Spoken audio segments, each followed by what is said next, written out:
So this never ceases with the Kennedys. It's always a sign. You know, when I was in hospice recovery center, or like when I asked Mary Kennedy to marry me, there was a fire with Ethel Kennedy. You know, when I had my closest experience, and the fire alarms have a tendency to always they went off at hospice recovery centers. So I see the plaque to John Kennedy where he visited at St. Olive's Church. You know, and then I go see my counselor, and he's got the Dead Kennedys logo. I click on a religious forums, and where my the recent notification is a resurrection of a dead thread involving the Kennedys, and the fire alarms go off because of burnt popcorn. And then it happens again recently. It like never ceases. Like, you know, I know this is. I mean, I never come and eat here. Everywhere I go, the likelihood of this happening at these special times, you know, because I'm getting ready to head off to treatment, but this is a very special day because it is Benedict's birthday today. It is October the 5th. It is also the feast of Saint Faustina. I usually don't eat out, but I knew something, you know, it doesn't surprise me. That's it's a message, you know. They have a tendency in the particularly on a 17th floor in Italian buildings. Okay, so I move into room 17. The day 17 die and 17 are injured, and it's usually because they don't have a 17th floor, because the spiritual times they will interfere with electricity and alarm systems and things like that. And so this is, as you can see, the Fitzgerald Theater. That's the middle name of John Kennedy, JFK, you know, John Fitzgerald Kennedy. And I had a really interesting dream about 2 days ago that John Fitzgerald Kennedy Jr., you know, J.K. Rowling wrote the Harry Potter, and then J.R. Tolkien wrote the Lord of the Rings. And so J.K., J.R. John Kennedy Jr., you know, he was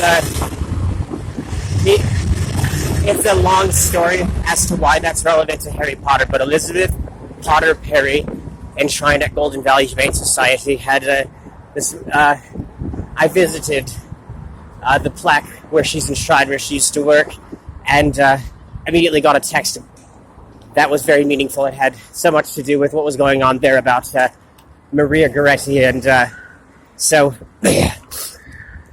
it was, you know, Potter, of course, and then Elizabeth, Queen Elizabeth, and then Potter, and Perry can be an alternative for Harry, but it's also can mean by the pear tree. And I found a bag that said Kowalski, and Helena Kowalska happened to be the name of Saint Faustina, Sister Faustina, who's celebrated today, a Polish nun.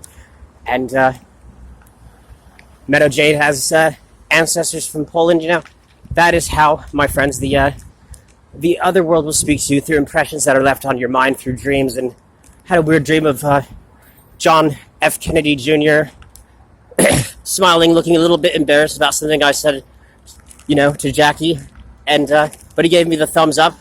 And my dad was telling me something interesting yesterday about the current Bobby Kennedy that's running for president. And I suppose sounds really messed up, you know, but the family, the Kennedys, very tragic. But sometimes it takes a royal family that's that messed up to possibly save a very messed up country. You know, over 60% of the world's 6 serial killers come from America. That's more than all other 195 nations combined do not equal the amount that come from America. So, you know, maybe a very troubled family that has what's called the Kennedy curse is what's needed to save a country that is this divided and this troubled and this sick and, you know, this prone to... there's different places have like their unique curses about them in different families and different bloodlines, and we have our strengths and gifts, and America seems to have its problems that are very unique to us Americans. And so, but anyway, yeah, it's interesting that that Robert Kennedy would be running for president right now because he I'm not going to get into it, but I guess I found out about the whole situation with the assassination of his father in the kitchen, who also has his name, and although it was I'll get into it later, but anyway, for now, heading towards Capitol Hill, gonna go take my UA, and I hope that I pass the UA, but if I don't pass, I confess to Almighty God, I confess to Meadow, Parkland Princess, and Messiah, and to my lovely family of queens, that I have sinned, that I have greatly sinned, in my thoughts and in my words, in what I have done and in what I have failed to do, through my fault, through my most grievous fault. I ask all of you, lovely souls, pray for me to the Lord, our God, and I go to treatment here soon, and it is an absolute nightmare trying to live the life of a drug addict. It's not even a charitable, virtuous, altruistic drug addict that I have to some extent been at many times. Is there are sometimes very wonderful situations you can find yourself in where you're helping the poorest of the poor as a result of being a drug addict. But even in situations like that, you should not be jumping into the water where the people are drowning so that you can just drown with them, even if it seems like at first it's an act of it's a good thing. Being in a situation where, say, somebody's just died of an overdose, or they just lost their brother to someone who just shot and killed them. Which I've been in situations like that where if I wasn't a drug addict, I wouldn't have been having anything to do with that person. And so it seems like because of the drugs, I was able to do the most important act of charity I've done so far, because that friendship was very precious to me. But what I've actually come to realize is that even situations like that, I would have gotten a lot more out of those months and years, and so would those other people.